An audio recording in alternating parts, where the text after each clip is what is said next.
Você vai aprender física, eu garanto.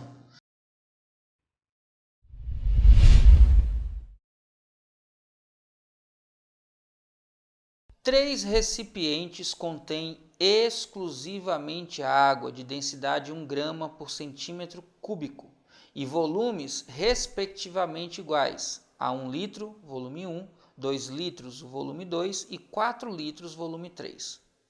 Como a figura deixa claro, a superfície livre em cada vaso está à mesma distância h da base do recipiente, sendo pesão 1, pesão 2 e pesão 3, respectivamente, as intensidades da atração gravitacional, peso, dos líquidos, e sendo pezinho 1, pezinho 2 e pezinho 3 a pressão exercida por esses líquidos nas bases, assinale a alternativa correta. Fera, para resolver essa questão, a primeira coisa que a gente precisa lembrar é que densidade, que é massa sobre volume, pode dizer para a gente como calcular a massa, multiplicando a densidade vezes o volume. Ives, e por que me interessa a massa? Interessa a massa porque para saber o módulo do peso, eu vou multiplicar a massa vezes a aceleração da gravidade. Tranquilo? Ora, todos os líquidos são iguais, então todos têm a mesma densidade, já que neles eu tenho água. Logo, se a densidade é a mesma, quem tem maior volume vai ter maior massa. Ora, mas como o peso é massa vezes a aceleração da gravidade, que é a mesma para todo mundo, quem tem mais massa tem mais peso. Fácil perceber que, como o volume 1 é menor que o volume 2, que é menor que o volume 3, isso implica, já que a densidade é a mesma, que a massa 1 é menor que a massa 2, que é menor que a massa 3. E como o peso é massa vezes a aceleração da gravidade, e a gravidade é a mesma para todo mundo, eu tenho que o módulo do peso do líquido 1 é menor que o módulo do peso do líquido 2, que é menor que o módulo do peso do líquido 3. E aí, a gente já resolveu metade da questão. Peso 1 é menor que peso 2, que é menor que peso 3. Olhando para as alternativas, a gente fica agora só entre A e C. E para resolver isso, a gente basta lembrar do que diz o teorema de Stevin, que muitos chamam também de paradoxo hidrostático. Quando a gente está falando de um líquido em equilíbrio independente do formato, para determinar a pressão, se o líquido está em equilíbrio estático, a pressão é proporcional à profundidade, à cota de água acima do ponto. E aí, quando você olha para a figura, você percebe que todos os líquidos têm a mesma coluna d'água. Embora os formatos sejam diferentes, isso não influencia. Embora a força-peso aplicada sobre os líquidos seja diferente, isso não influencia. A pressão hidrostática é função dessa altura H.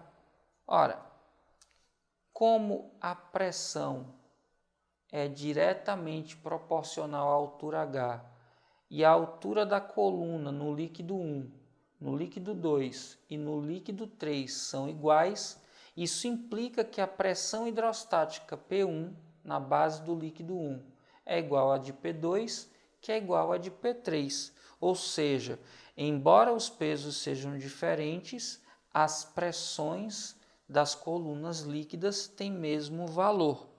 E a alternativa que diz peso 1 menor que peso 2, que é menor que peso 3, e pressão no fundo de 1 igual a pressão no fundo do 2, que é igual a pressão no fundo de 3, é a alternativa da letra C. C de coisa fácil. Fácil quando a gente entende os conceitos e sabe aplicar a teoria. Tranquilo? E aí, fera, já merece seu like? Então cai matando aí nesse like e já sabe, se tiver dúvida, deixa nos comentários que eu respondo. Dois recipientes cilíndricos de eixos verticais e raios R1 e R2 contêm água até alturas H1 e H2, respectivamente. No fundo dos recipientes existem 2 tubos iguais, de diâmetro pequeno comparado com as alturas das colunas de água e com eixos horizontais, como mostra a figura a seguir.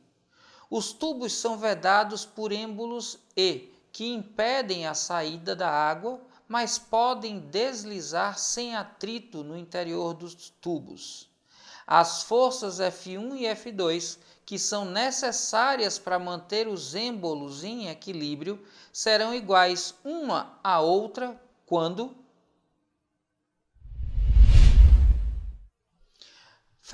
Para resolver essa questão, você precisa lembrar que, por definição, pressão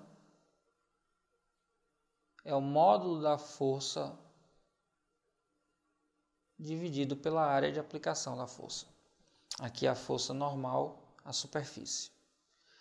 Olhando para essa expressão, é fácil de perceber que a gente pode reescrevê-la como módulo de F é igual a pressão vezes área. E aqui, atenção. Quando ele diz que a área é bem pequena quando comparada à altura, a gente vai desconsiderar mudanças na área, como se elas fossem iguais, já que ele não fala da área e diz que elas são muito pequenas. Então eu vou considerar que as áreas são iguais para as duas situações.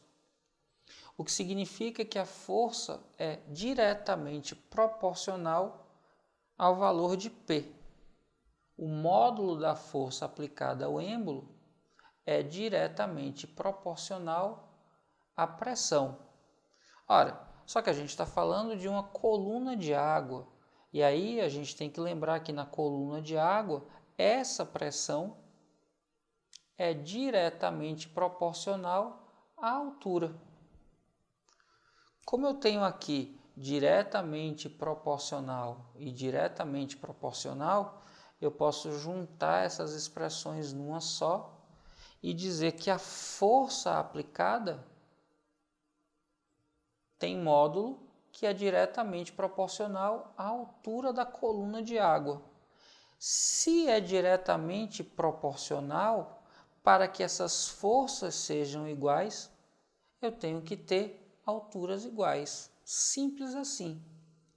Se eu tenho que a força 1 precisa ter o mesmo módulo que a força 2, para que a força 1 seja em módulo igual à força 2, então a condição para que isso aconteça é que H1 seja igual a H2. Quando H1 é igual a H2, a pressão da coluna de água P1 é igual à pressão da coluna de água P2. Como a força é calculada por pressão vezes área e a área é igual, quando P1 for igual a P2, F1 é igual a F2. Então basta que as alturas sejam iguais e a alternativa que diz isso para a gente é a da letra E, de eita poxa, coisa fácil. Pois é, fácil quando a gente entende o que fazer. Tranquilo?